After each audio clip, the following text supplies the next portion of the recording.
You're listening to Cash and Sass. I'm Lisa Marie, your go-to gal for all things money. As the Sassy Wealth Queen and the brains behind the Sassy Wealth Coach, I'm here to take you on a thrilling ride from the financial chaos to sassy and sexy money. Welcome back, my sassy friend, to another episode of Cash and Sass. I'm Lisa Marie, the Sassy Wealth Queen, the brains behind Transcendent Wealth Company and this podcast. And of course, today I have an awesome, amazing guest. I've actually been looking forward to this one, Juana Whitmore. She is the founder of Next Femme Financial and Juana Whitmore Consulting. She's a business strategist, accredited small business consultant, tongue twister, certified financial education instructor, a doctoral candidate, and university professor who's passionate about designing and innovating business models for all types of companies. In addition to an almost 20-year career with Target Corporation in business analysis, architecture, and strategy consulting, she has advised hundreds of small firms and nonprofits. Juana's personal mission is to create parity for women and underrepresented communities, helping them build wealth through entrepreneurship, education, and business development. Welcome, Juana. Thank you for being here. Thank you. And as we know, everybody, we're going to talk about my favorite subject, and it's also Juana's favorite subject, so fair warning.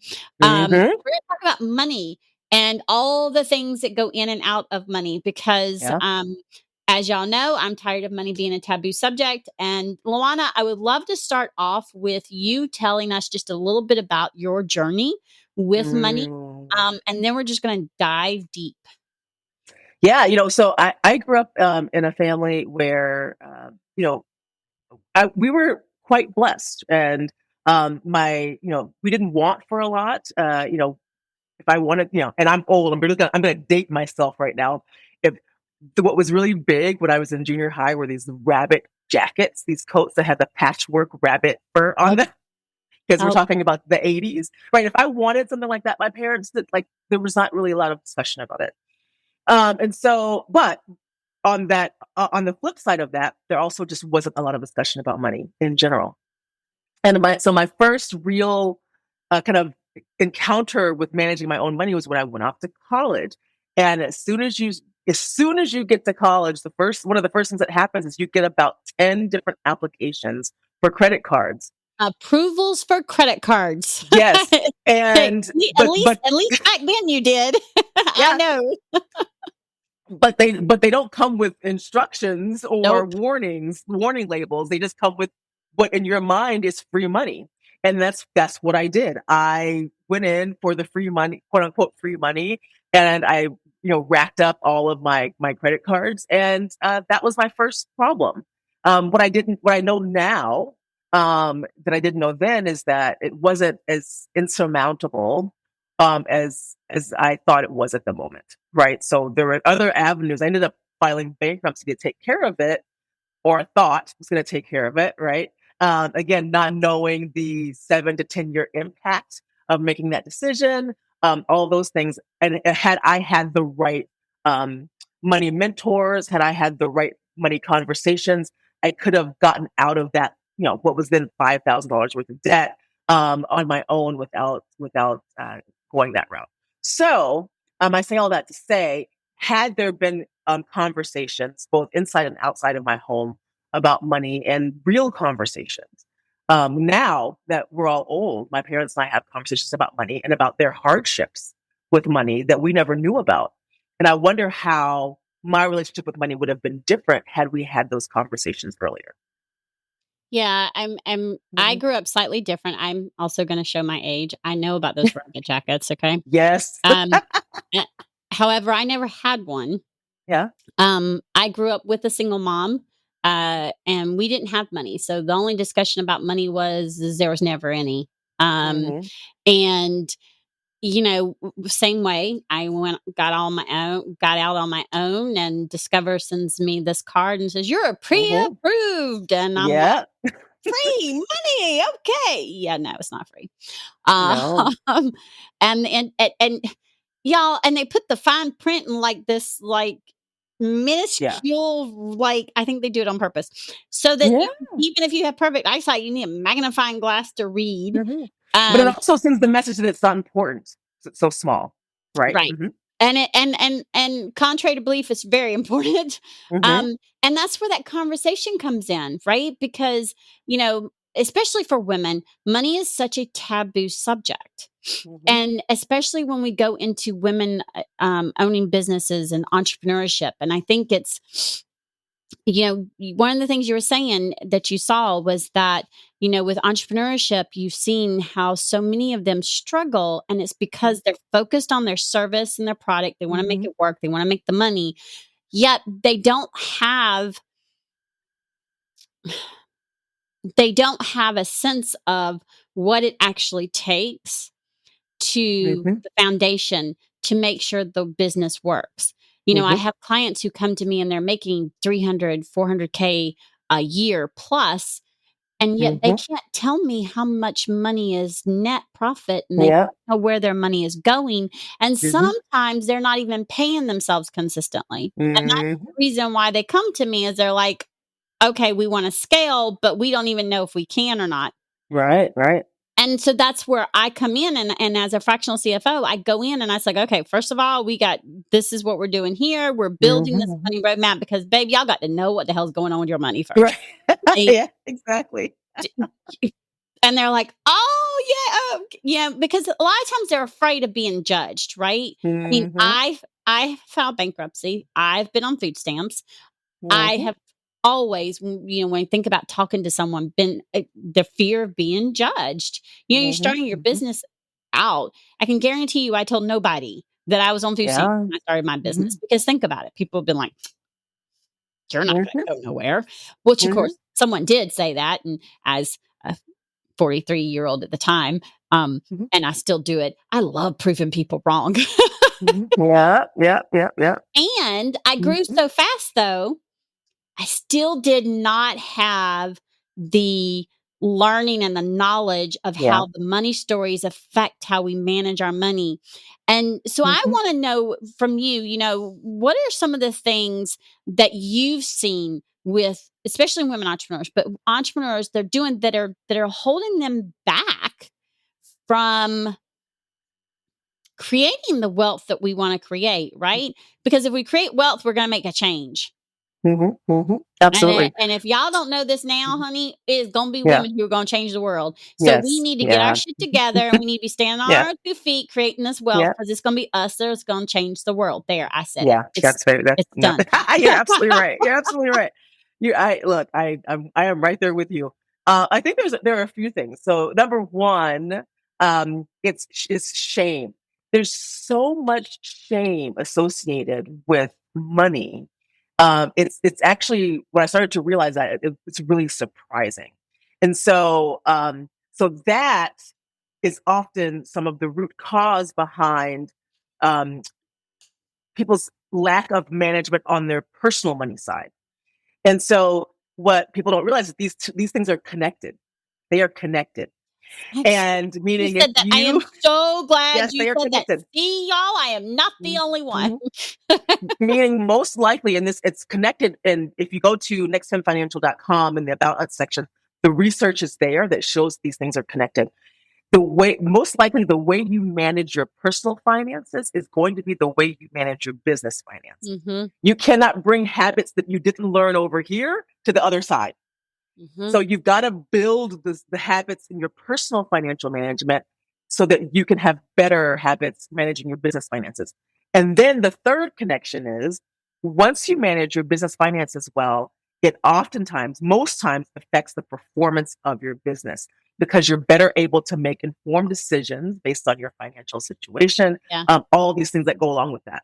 So if we go back to the root cause, right, one of the root causes, which is personal financial management and shame, um, there's so much, it's almost like alcoholism or drug addiction, right? Like people are doing things that they are shameful of, hiding purchases, uh, opening up their apps, that, Amazon app in the middle of the night and buying things. There are things that they do that they are ashamed of, but the problem is they don't know why they're doing it. And that's the real root cause. So when we take the time to understand our money story, our money autobiography, as I like to call it, why we think about money the way we think about it.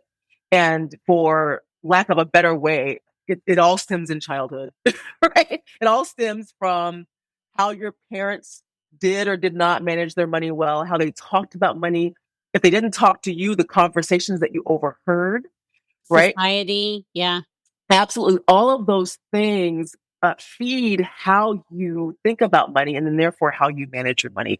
So if you go, so when you have people that give you, here's a budget spreadsheet, go forth and manage your money, that doesn't work because you didn't address the reason why you weren't managing. A spreadsheet is the tool. It's not the reason why you can't manage your money. Right. Right. Yep. Right. Mm-hmm. Mm-hmm. Yeah. And I agree because, here's the thing is that when we have that shame, um, and that's one of the things that I stress is that there is no judgment. I tell people who are looking to work with me, listen, there's no judgment because anything and everything that you're going through Mm-hmm. or thinking or whatever, I've already done. Mm-hmm. Mm-hmm. I've already been there, done that, lived Yep. through it, like Mm-hmm. come to the other side of it. And one of the things I want to stress too is that ideally, yes, you want to change how you um, manage your personal money. However, it is possible to learn and change how you do your business and then carry that over to personal because that's how I Yeah. did it. Because when I started my business, it was because I was let go. And then I grew so fast. And again, I was Mm-hmm. on food stamps. I grew so fast. But at the end of the year, I was still broke. And I Mm-hmm. was Mm-hmm. like, okay, what the actual hell? I mean, if I'm gonna Yep. do this, I mean, I still don't yes, if I'm gonna do it and I was gonna barely make ends meet, then I wanted to be on my terms, and I Mhm. didn't wanna still barely be making in like, I at the end of the year, I Yeah. was like, "I wanna do a little bit more than that. I don't wanna be broke." Yeah. And so Mhm. that's when I did this deep dive into the money stories, the managing the Mhm. money and how it all correlates.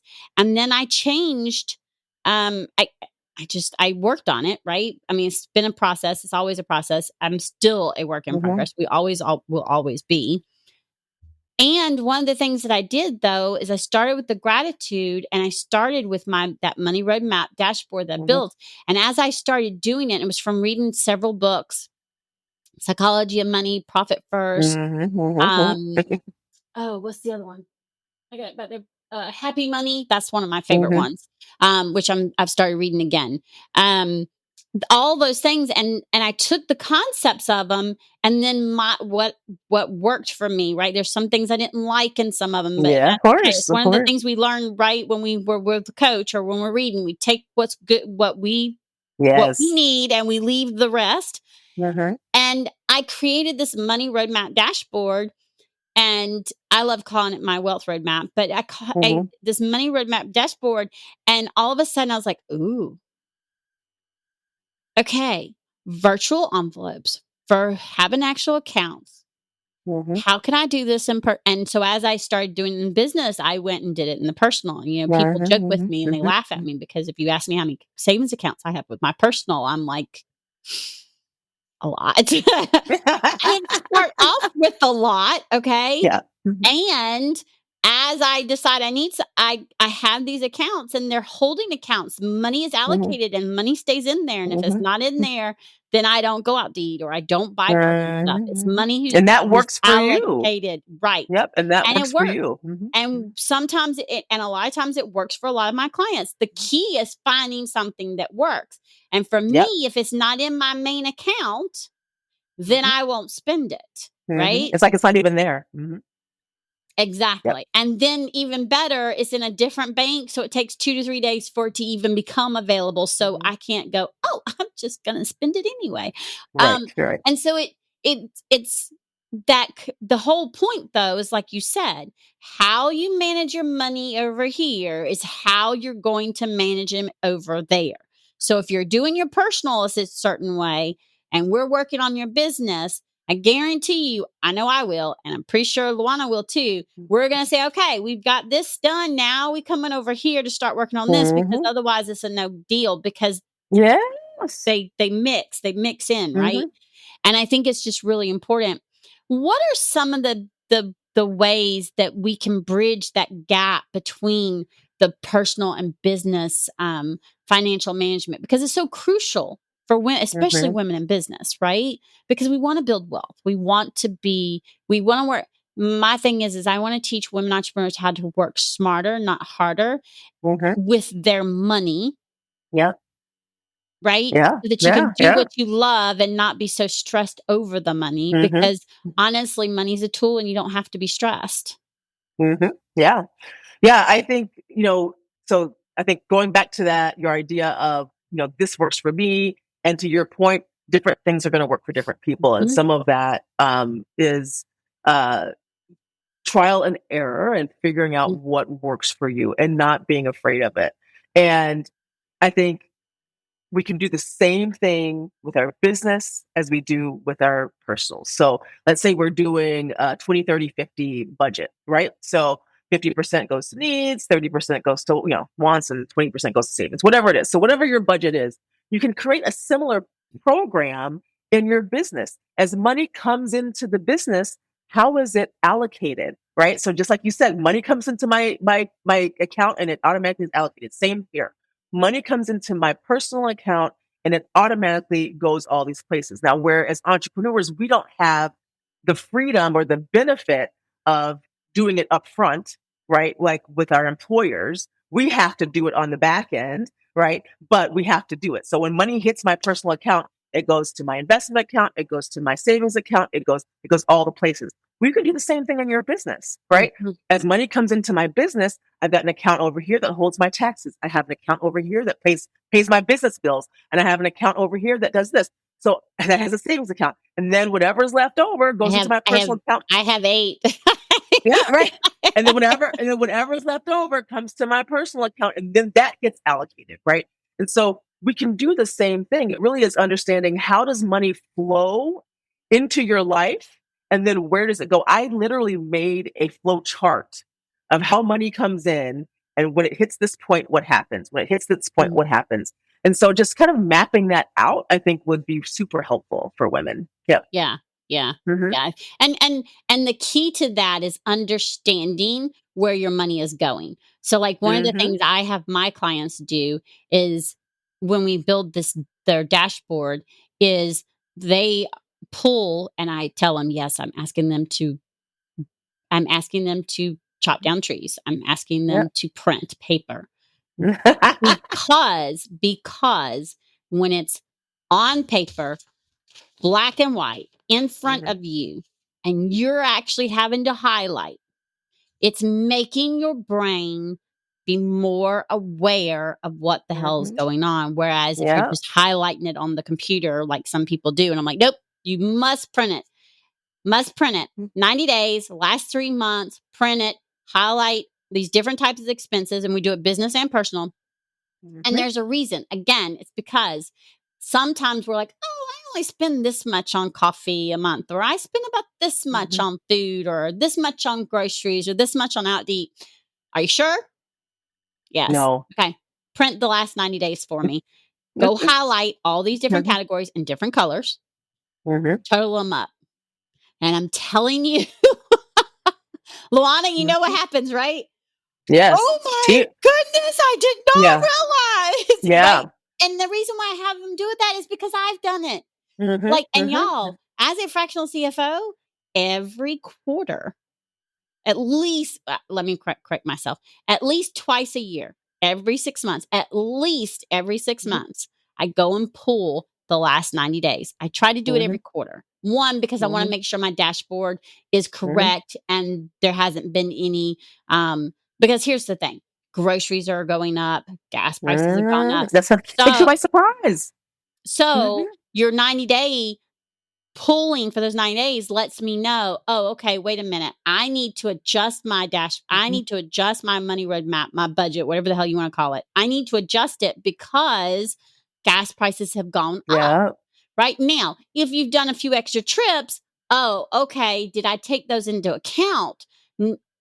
Out of the trip account? Oh, because I have a trip account, y'all. And if I did, okay, great. I don't need to adjust the budget. You see what I'm saying? The key is knowledge.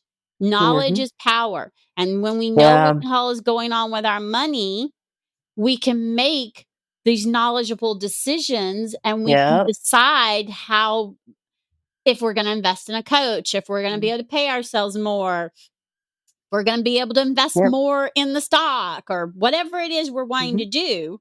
Right. And a lot of times we don't know, because we don't know what's going on with our money. And I've had several clients who are like, oh, I just spend, a little bit every week on Starbucks. I like Starbucks. Y'all come back every time. And let me just tell you the amount of money that is spent on Starbucks. That's crazy. And here's the thing. And here's what I tell them, though. They're afraid then that I'm going to tell them they can't spend any money at Starbucks. And that's not what I do. That's not what I do. Here's my answer.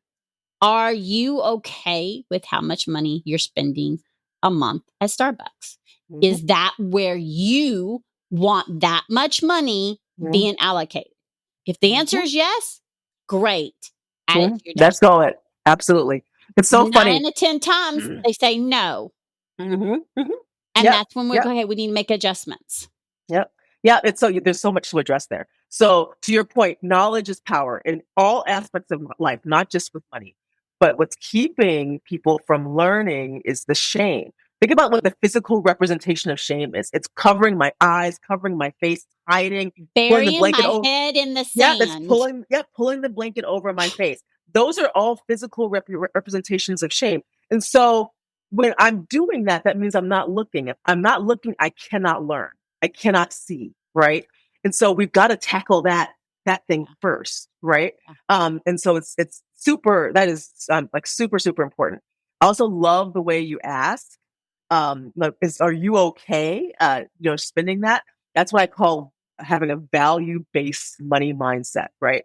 If you value expensive shoes, that's beautiful, right? Then we're gonna set up your budget in a way that allows you to buy expensive shoes. If you value family experiences, God damn it, you can't spend money on shoes, right? Because you're going to be spending money on the trips and things you're going to do with your family. It's all about what you value. But again, we've got to tackle that first. You have to know who you are. Right. At your core, you have to know what your values are before you can create a money plan that fits with who you are. So, when I work with my clients, one of the first things I tell them is I want to know what their desires, their goals, and their values are. And they look at me and go, why? And I'm like, because we can build a dashboard. We can build a money roadmap, budget. I call it a money roadmap. So we can build that money roadmap. You're not going to use it if you think it's restrictive. No. Living proof. And part of having a money roadmap is not just the things that you have to pay, like your rent, your lights, whatever, but it's also to build in the things that you want. Same thing with business. Yep, absolutely. Yes, you need to allocate money for taxes. Okay. Do you also want a coach? Do you want a team? Okay, great. Let's make sure that money is in there so that you can do those things. If you want to give yourself a raise, let's make sure there's money growing so that you can do that. And when you build a business and make that change, y'all, it's the sky is no longer the limit. Right. Absolutely. Because now you have that knowledge, and now you don't have blinders on. I had a client, and that's the hardest part. That's the hardest part. Lifting up the hood and looking under for the first time is the hardest part. That is where I've seen tears. I've seen I cannot believe I spent $3,000 on this. I didn't even know I was still paying for that subscription or these subscriptions. I mean, that's the hardest part is the first. But once you look for the first time, every time after that, and then soon you get your emotions become separated from the money, and you are literally just looking at it to facilitate how am I going to spend my money going just forward. Awareness. It's awareness. And I do not like I'm going to go ahead and say it. I do not like the Rocket app. I'm going to go ahead and say it. I think I tried it a while back. Here's the reason why.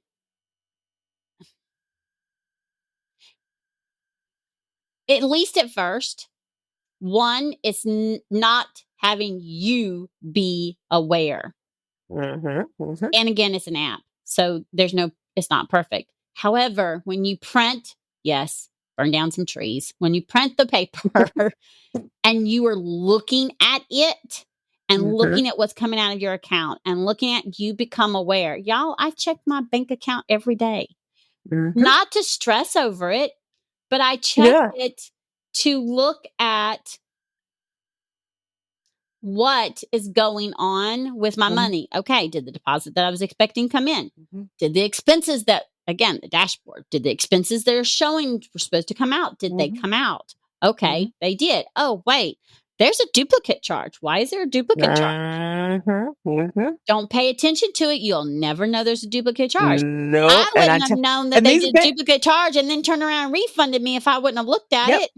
And the banks know you're not looking. So they're not looking, right? So they know like anything could be happening in your accounts. This day and age, anyone could have gotten access to your account, sold your information on the dark web, and you have no idea until, to your point, that charge comes up or whatever. So I'm a technology chick. I love technology. So all of my accounts, all of my cards, I have. If someone charges anything over $1, I get a notification. If I get every Wednesday, I get a balance update on everything. So I know what's happening with my accounts. And if it's something like, wait a minute, those notifications is how I knew. I get an alert anytime my card is used. That was how I was like, all of a sudden I got an alert telling me my card was used, and it was a weird amount, but it wasn't like, thousands of dollars. It was just like, I don't know. I think it was like 26 something. And I looked and I went, okay, well, this is in California. And I am not. I was not currently in California. Okay.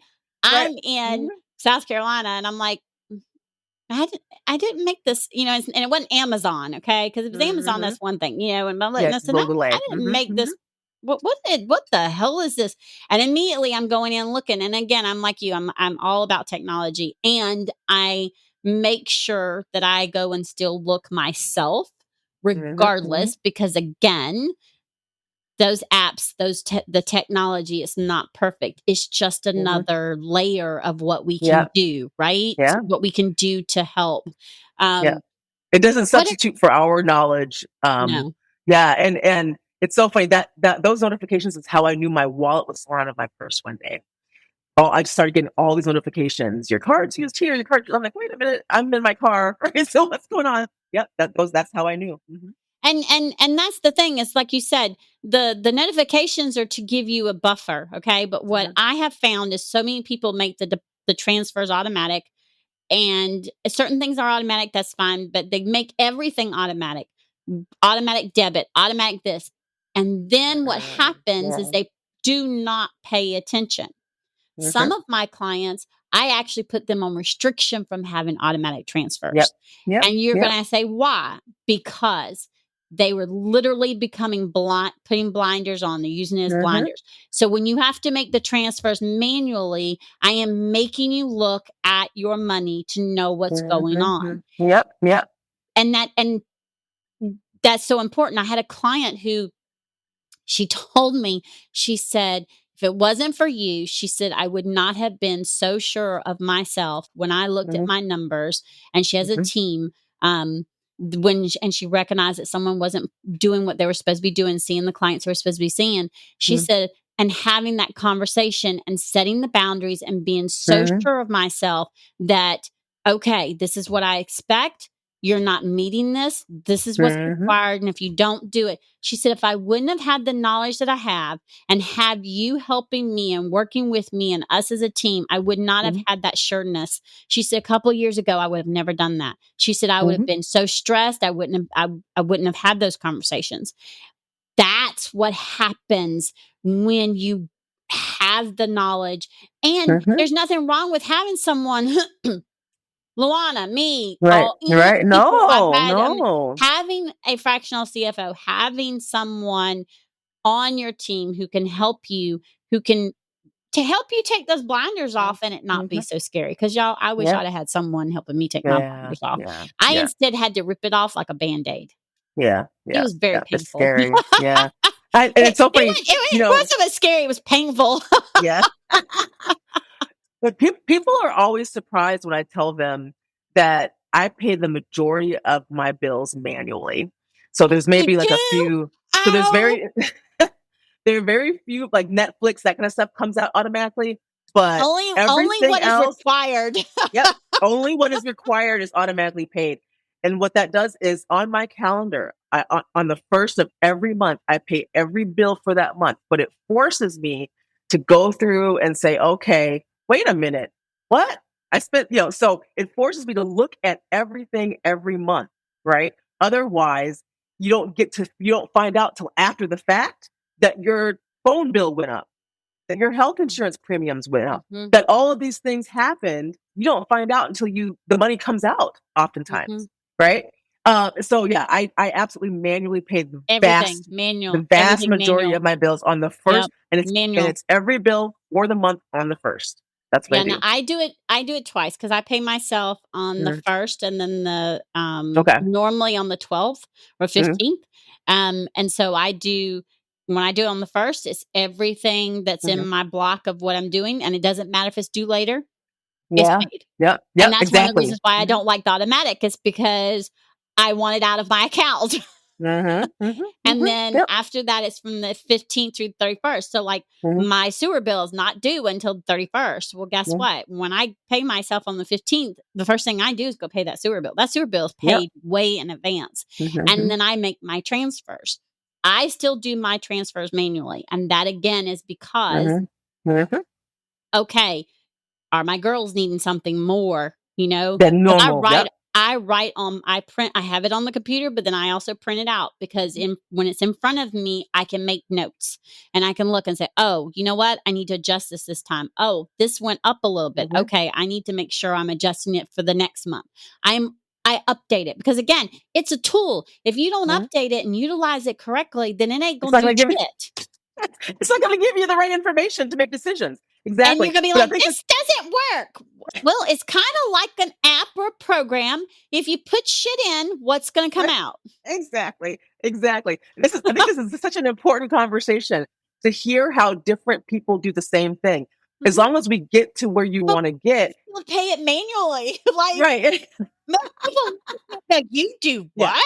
Yeah, they do. No, but it keeps this is how, because I'm actually not a very detailed person, but I know this about myself. It makes you I know this about myself. Yeah. And so I've built systems in my personal life and in my business that force me to be detailed because I don't actually want to.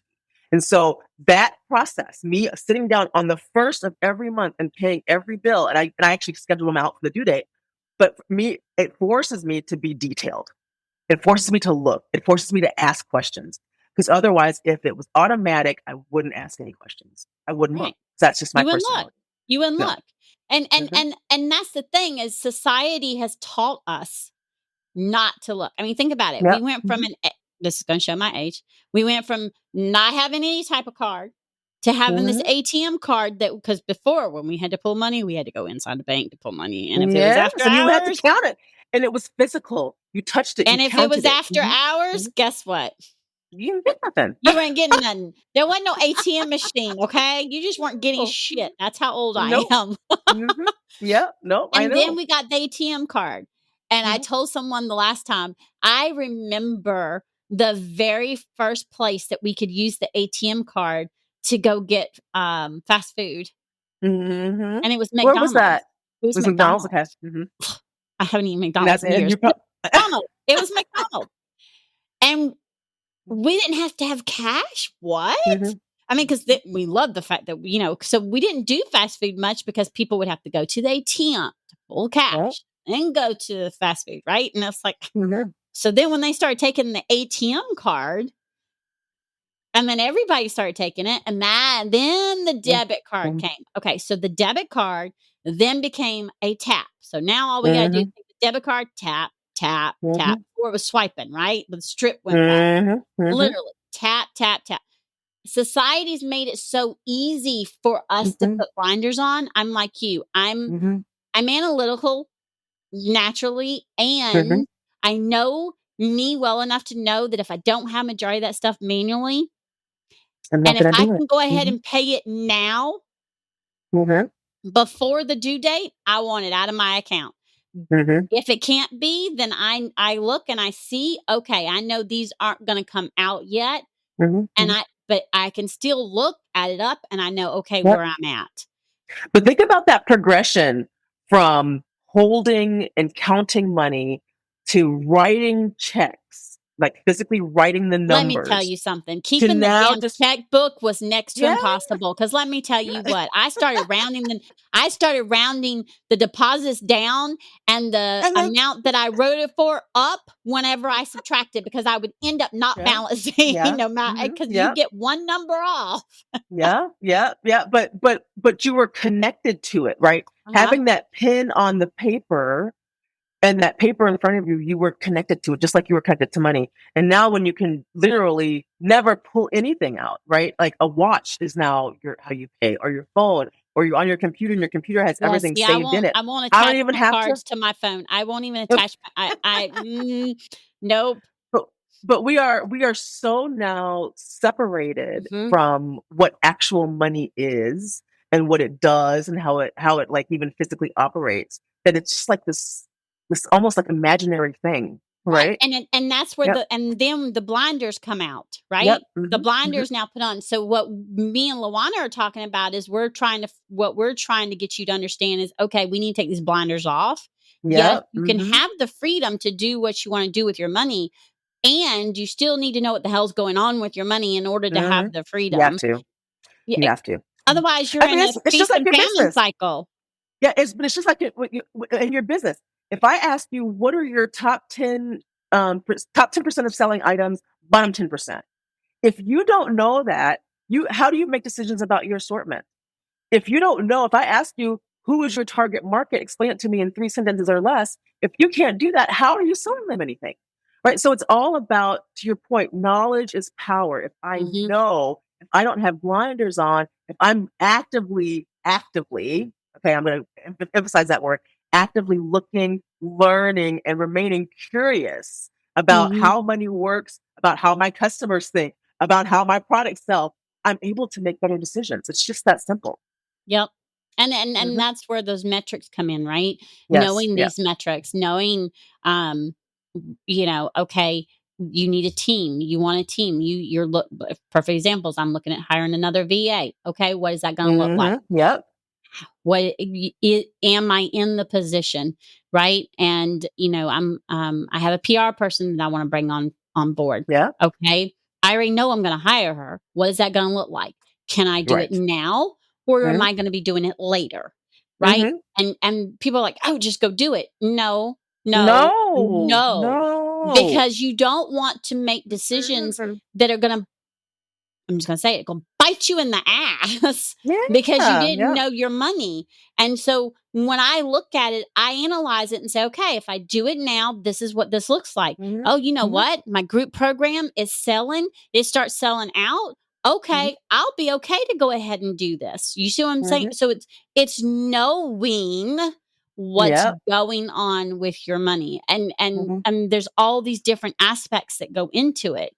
And when we take those blinders off, we become empowered instead of controlled by our money. And I think that's if you get anything out of this, because me and Luana could probably talk for hours. I know. Yeah, we could. I think like I've already decided she's coming back on, so don't worry about it.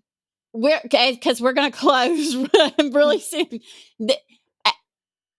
If you get anything out of it, I want you to understand taking the blinders off. And even if it's just baby steps, taking those baby steps are just so important. Luana, you have a free gift for my listeners. Will you please let them know, tell them about it? It was a quiz. Yes, absolutely. If you go to nextfemmefinancial.com or next-femme.com, right on the homepage, there's a free money quiz.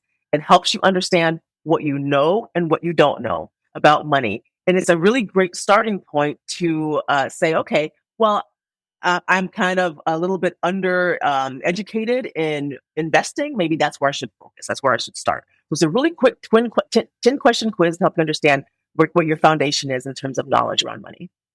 Awesome. And they just got to sign up, give them their email. And That's it. When That's they do it. It's free. Send them a results type thing automatically. Awesome. Yep. The results will come up on the screen, and then they'll also get an email that explains why each one of those points is super important.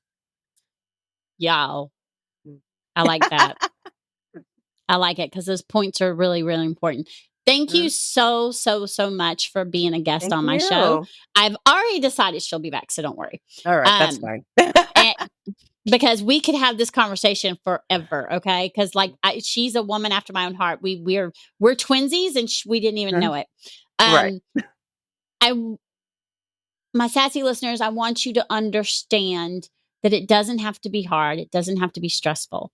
You do, however, have to take the blinders off, and you have to look at your money, period. Mm-hmm. You have to, and that's business and personal, everything. You have to. So until next time, remember, stay sassy and make sure you're looking at your money so that you can build that wealth that you deserve to build. So until next time, bye. Awesome. Thank you. Thanks for joining us this week on Cash and Sass. Check us out on social media and on our website at www.thesassywealthcoach.com, where you can download my free Money Story Start Guide. The website again is www.thesassywealthcoach.com. And as always, subscribe to the show to catch every new episode and leave us a review so we can continue to bring you fresh content. And remember, yes, it is possible to have sassy and sexy money. See you next week.